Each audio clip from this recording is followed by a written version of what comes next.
You are watching Grace Television.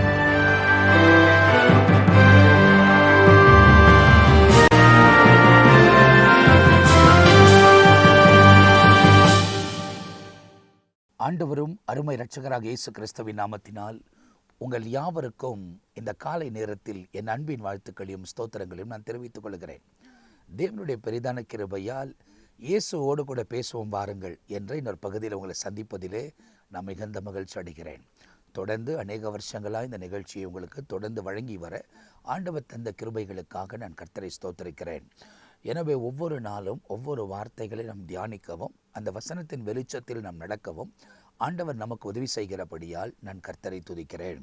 கடைசி காலங்களில் கடைசி மணி நேரத்தில் வாழ்ந்து கொண்டிருக்கிற இந்த காலத்தில் எப்பொழுதுமே இடைவிடாமல் ஜெபிப்பது மாத்திரமல்லாமல் தேவனோடு கூட 24 மணி நேரமும் சஞ்சரிக்கக்கூடியவர்களாய் நாம் நம்மை அர்ப்பணித்து கொள்ளும் போது உண்மையாகவே ஆண்டவர் நம்மை வழிநடத்தி கொண்டு போவதற்கு அவர் சர்வ வல்லமை உள்ள தேவனாயிருக்கிறார். 24 மணி நேரம் என்பது ஒருவேளை நாம் நித்திரைக்கு போகிற அந்த நேரத்தில் உங்கள் ஆத்மாவை பார்த்து நீங்கள் சொல்லி தொடர்ந்து உங்கள் ஆத்மா கர்த்தரை ஸ்தோத்திரம் பண்ண முடியும். அதுக்கு பிறகு நாம் விழித்த உடனே நாம் தூங்குற வர நாம் கர்த்தரை துதித்து கொண்டே இருக்கக்கூடியவர்களாய் இந்த உலகத்தில் பழக வேண்டும் என்பதை ஆவியானவர் எனக்கு உணர்த்தினதை உங்களோடு கூட நான் பகிர்ந்து கொள்கிறேன். எனவே தேவனோடு கூட வாழ்வது நமக்கு ரொம்ப முக்கியமான காரியம். கடந்த நாளெல்லாம் தேவன் நம்மை பாதுகாத்து இந்த புதிய நாளை ஆண்டவர் நமக்கு தந்திருக்கிறார். இந்த புதிய நாளிலே தொடர்ந்து முன்னேறி கடந்து போவதற்கு அவரே நமக்கு உதவி செய்வதற்கு சர்வ வல்லமை உள்ள தேவனாயிருக்கிறார். ஒவ்வொரு நாளும் ஒவ்வொரு ஊழியக்காரர்கள் வந்து கர்த்தருடைய வசனங்களை உங்களுக்கு விதைக்கிறார்கள். அவங்க நேரங்களை ஒதுக்கி நம்ம மத்தியில் கர்த்தருடைய ஊழியத்தை நிறைவேற்றுகிறபடியால் நான் கர்த்தரை ஸ்தோத்திரிக்கிறேன். அதே நேரத்தில் இந்த இடத்துல இருக்கக்கூடியவர்கள் கூட ஒவ்வொரு நாளும் இதெல்லாம் ஒழுங்குபடுத்தி எடிட்டிங் பண்ணி உங்களுக்கு டெலிகாஸ்ட் பண்ணக்கூடிய அளவுக்கு ஒவ்வொருவரும் ஆண்டவர் வழிநடத்தி வருகிறார். அவங்கவுங்க பகுதிகளிலே ஆண்டவர் ஒவ்வொரு காரியத்தையும் செய்து வருகிறதை நம்மால் தெளிவாய் உணர முடிகிறது. ஒரு தேவ திட்டத்தோடு கூட இணைந்து நாம் செயல்படும் போது உண்மையாகவே கர்த்தருடைய வார்த்தைகளை கொண்டு போய் ஜனங்களை சேரத்தக்கதாய் ஆண்டவர் உதவி செய்கிறதை நாம் பார்க்கிறோம். கடைசி மணி நேரம் கடைசி காலம் என்பதை தொடர்ந்து நாங்கள் சொல்லிக்கொண்டே இருக்கிறதுக்கு காரணம் அப்படிப்பட்ட ஒரு நாட்களில் நாம் வாழ்ந்து கொண்டிருக்கிறோம். இந்த நாட்களில் உங்களை நீங்கள் ஆண்டவரோடு கூட இணைத்துக் கொள்ளுங்கள். தேவன் உங்கள் வாழ்க்கையில் மேன்மையான காரியங்களை செய்வதற்கு அவர் வல்லவராக இருக்கிறார். உலக பிரகாரமாய் இந்த நாட்களிலே பரிசுத்த வாரம் என்று சொல்லி ஒவ்வொரு காலையும் இல்லை மாலையும் இந்த இடத்துல ஜப கூடிகையும் ஆராதனைகளும் நடந்து கொண்டிருக்கிறது. இந்த ஆராதனைகளும் இந்த கூடிகையும் 325 நாள் தொடர்ந்து நடந்தாலும் அதில் ஒன்றும் பிரச்சனை இல்லை. காரணம், எப்போதும் கர்த்தரை இப்படி சமூகத்தில் ஜெபிப்பதும் ஆராதிப்பதும் கர்த்தருடைய வார்த்தைகளை தியானிப்பதும் நமக்கு ஆசீர்வாதமும் ஆரோக்கியத்தையும் கொண்டு வரும் என்பதை நீங்கள் தெளிவாய் அறிந்து கொள்ள வேண்டும். எனவே ஆரோக்கியமான வசனங்களை கேளுங்கள். கர்த்தருக்குள்ள உங்கள் வாழ்க்கை பலப்படுத்தக்கூடிய செய்திகளை கேளுங்கள்.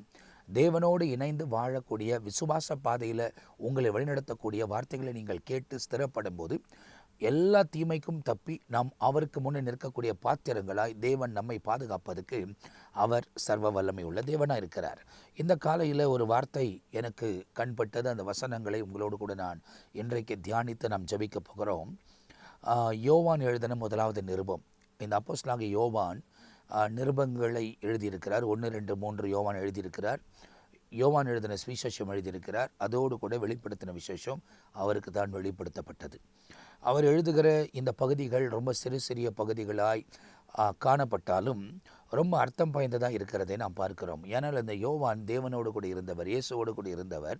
அவர் ரொம்ப துல்லியமான நிறைய காரியங்களை அவர் எழுதுகிறதை வேதாகமத்தில் நமக்கு காட்டப்பட்டிருக்கிறது. இந்த இடத்துல 1 யோவான், அந்த இடத்துல நீங்கள் எடுத்து வாசித்து 1 யோவான் 5ஆம் அதிகாரம் 18ஆம் வசனத்தை நீங்கள் வாசித்து பார்க்கும்போது இந்த இடத்துல வார்த்தை இப்படி சொல்லுகிறது. We know that whoever is born of God does not sin, but he who has been born of God keeps himself, and the wicked one does not touch him என்பதாய் சொல்லப்பட்டிருக்கிறது. கர்த்தரால் பிறந்தவன் பாவம் செய்ய மாட்டான். காரணம், அவன் கர்த்தரால் பிறந்ததுபடியால் அவன் தேவனுக்குரியவனாய் இருக்கிறான். தீயவன் அவனை தொட முடியாது என்பதாக இந்த இடத்தில் எழுதப்பட்டிருக்கிறது. நம் தேவனோடு கூட பிரயாணப்படும் போது தீயவன் நம்மை தொடாதபடி தொடர்ந்து முன்னேறி கடந்து போவதற்கு தேவன் நமக்கு உதவி செய்கிறார். யோபு தேவனோடு கூட தான் வாழ்ந்தார். தேவன் அவரை எல்லா விதத்திலும் பாதுகாத்து வைத்திருந்தார். சாத்தான் போய் ஆண்டவர்கிட்ட பேசினது நிமித்தமாக அந்த வேலிகள் எடுக்கப்பட்டது. ஆனால் சற்று நாட்களுக்குள்ளே எல்லாம் மாற்றப்பட்டதை நாம் பார்க்கிறோம். ஆனால் உலகத்தில் யோபு வாழ்ந்தபோது அவருக்கு வந்த இழப்பு பயங்கரமான இழப்பு. அதோடு கூட நம்முடைய காரியங்களை நம்மால் கம்பேர் பண்ணவே முடியாது. ஏன்னா யோபின் காரியங்கள் பயங்கரமானது. ஆயிரக்கணக்கான மிருகங்கள், 10 பிள்ளைகள், வீடு எல்லாவற்றையும் இழந்து போனான். வேலைக்காரர்களை இழந்து போனான். அப்படிப்பட்ட ஒரு நிலைமை. ஆனாலும் கர்த்தருக்கு அவன் நம்பிக்கை உள்ளவனாய், விசுவாசம் உள்ளவனாய், தேவனோடு கூட நடந்தபடியால் எல்லா சிறையிருப்பையும் கர்த்தர் மாற்றி அவனுக்கு முந்தி இருந்ததை பார்க்கிலும் பிந்தி ஏற்பட்ட எல்லாமே ஆசீர்வாதமாக இருந்தது என்பதை யோபின் புத்தகத்தில் 42ஆம் அதிகாரத்தை நாம் வாசித்து நாம் துல்லியமாய் தெரிந்து கொள்ள முடிகிறது.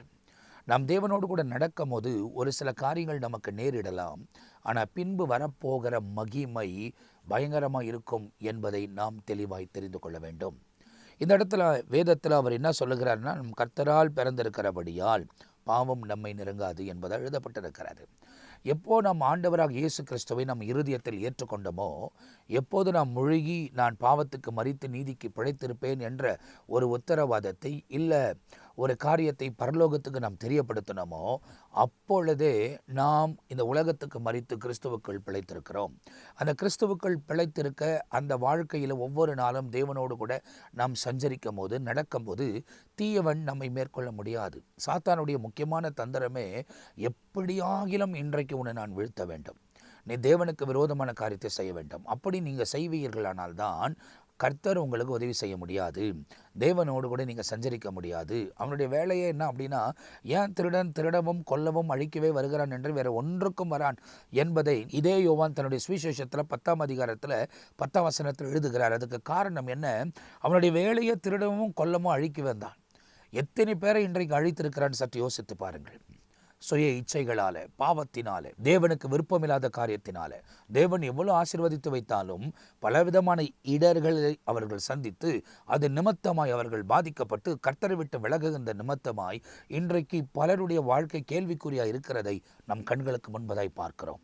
எனவே தேவனோடு கூட நடப்பதற்கு நம்மை நாமே அர்ப்பணித்துக் கொள்ளும் போது, தெளிவான துல்லியமான பாதையில் நாம் நடக்கும் போது, எல்லா தீய செயல்களுக்கும் தீயவன் கொண்டு வருகிற அழிவான திட்டங்களுக்கும் அவர் நம்மை விலகி காத்து நடத்துவதற்கு அவர் உண்மை உள்ளவராயிருக்கிறார். இந்த காலையில் இந்த நிகழ்ச்சியை பார்த்து கொண்டிருக்கிற உங்களோடு கூட கர்த்தர் பேசுகிறார். நீங்கள் கர்த்தருக்குள் நிலைத்திருப்பீர்களானால் தீயவன் உங்களை மேற்கொள்வதில்லை, தீமையான காரியங்கள் உங்களை மேற்கொள்வதில்லை, தீமையான சிந்தைகள் உங்களை மேற்கொள்வதில்லை, தீமையான சரீர உணர்வுகள் உங்களை மேற்கொள்வதில்லை. இவைகள் எல்லாவற்றையும் நீங்கள் மேற்கொள்வீர்கள் என்பதை இந்த வசனத்தின் மூலியமாய் உங்களால் தெரிந்து கொள்ள முடியும். எனவே தேவனோடு கூட நடக்கவும் தேவனோடு கூட சஞ்சரிக்கவும் உங்கள் வாழ்க்கையை நீங்கள் அர்ப்பணித்துக் கொள்ளும் போது சாத்தான் கொண்டு வருகிற எல்லா தந்திரமான காரியங்களுக்கும் உங்களை விலகி காத்து அற்புதமான பாதையில் அவரே உங்களை வழிநடத்துவதற்கு உண்மை உள்ள தேவனாயிருக்கிறார். உங்கள் குறைகளை அவர் நிறைவாக்குவார். சாத்தானின் எல்லா தந்திரங்களுக்கும் விலகி காத்து நன்மையான பாதைகளில் இந்த நாள் முழுவதும் உங்களை நடத்துவார். எனவே இந்த காலையில் இந்த நிகழ்ச்சியை பார்க்கிற நீங்கள் உங்கள் வாழ்க்கையை தேவனுடைய சமூகத்தில் தேவனுக்கு ஏற்ற வண்ணமாக நீங்கள் வாழ்வதற்கு நீங்கள் அர்ப்பணித்துக் கொள்ளுங்கள். ஒவ்வொரு நாளும் இந்த உலகத்தில் நமக்கு போராட்டம் உண்டு. ஒவ்வொரு நாளும் இந்த உலகத்தில் நாம் யுத்தம் செய்து தான் ஆக வேண்டும். ஒவ்வொரு நாளும் யுத்தத்தில் ஜெயித்து தான் ஆக வேண்டும். பரிசுத்த ஆவியானவர் உங்களுக்கு பலன் தருவார், ஞானத்தை தருவார். எத்தனை தடைகள் சாத்தான் கொண்டு வந்தாலும் அதெல்லாம் தப்பித்து கொண்டு தொடர்ந்து வெற்றியின் பாதையில் முன்னேறி கடந்து போவதற்கு அவரே நமக்கு உதவி செய்வதற்கு சர்வ வல்லமை உள்ள தேவனாயிருக்கிறார். எனவே நான் உங்களுக்காக ஜெபிக்க போகிறேன். இந்த நாள் முழுவதும் கர்த்தருடைய சமூகத்தில் அர்ப்பணித்துக் கொள்ளுங்கள். இயேசு உங்கள் வாழ்க்கையில் மேன்மையான காரியங்களை செய்வார். அவர் சமூகத்தில் அர்ப்பணித்துக் கொள்ளுங்கள். இயேசு உங்கள் வாழ்க்கையில் அற்புதங்களை செய்வார். நாம் ஜெபிக்கலாமா? நல்ல பிதாவே, நன்றி நிறைந்த இருதயத்தோடு நாங்கள் துதிக்கிறோம், உம்மை ஸ்தோத்திரிக்கிறோம். இந்த நிகழ்ச்சியின் வாயிலாக இவர்களை சந்திக்க நீர் தந்த கிருபைக்காக ஸ்தோத்திரம். இந்த காலையில் விதைக்கப்பட்ட இந்த வசனத்தின்படி அவர்கள் உமக்குள் இருக்கும்போது தீய செயல்கள் அவர்களை மேற்கொள்வதில்லை என்று வேதத்தில் நாங்கள் பார்க்கிறோம். அவர்கள் உமக்குள் பிறந்தவர்களாய் இந்த உலகத்தில் வாழ்வதற்கு கர்த்தர் கிருபை தாரும். பாவம் அணுகாமல், பாவம் அவர்களுக்கு விரோதமாய் வீசப்பட்டாலும், பாவம் அவருக்கு விரோதமாய் எழும்பி தொடர்ந்து பின்தொடர்ந்தே வந்தாலும் அதை மேற்கொண்டு வாழ்வதற்கு கர்த்தர் இரக்கம் தாரும். தீய வழிகளுக்கெல்லாம் விலகி காத்துக்கொள்ளும். ஆண்டவரே, அவர்கள் பாவத்தை ஜெயிப்பதற்காக எடுக்கிற முயற்சிகளை வாய்க்க பண்ணும். ஒவ்வொரு காரியத்திலும் கர்த்தர் கூட இருந்து நீரை வழிநடத்த வேண்டுமா நாங்கள் ஜெபிக்கிறோம். உங்கள் பிரசனமும் உங்களுடைய கிருபையும் உங்கள் தயவும் இவர்களை தாங்கட்டும். உங்கள் நாமம் இவர்கள் நிமித்தமாய் மகிமைப்படட்டும். இன்றைக்கு இவர்கள் உமக்கு வாழ்வதற்கு அர்ப்பணிக்கிறபடியால் இன்றைக்கு அவங்களுக்கு வாழ்வாதாரத்துக்காக என்னெல்லாம் தேவைப்படுகிறதோ அவைகளெல்லாம் நீர் வாய்க்க பண்ண வேண்டுமா நாங்கள் ஜெபிக்கிறோம். சம்பூர்ண ஆசீர்வாதமும் சமாதானமும் சந்தோஷமும் ஆரோக்கியமும் இவர்களை சூழ்ந்து கொள்ளட்டும். உங்கள் நாமத்தை மகிமைப்படுத்தவே ஆசீர்வதியும்.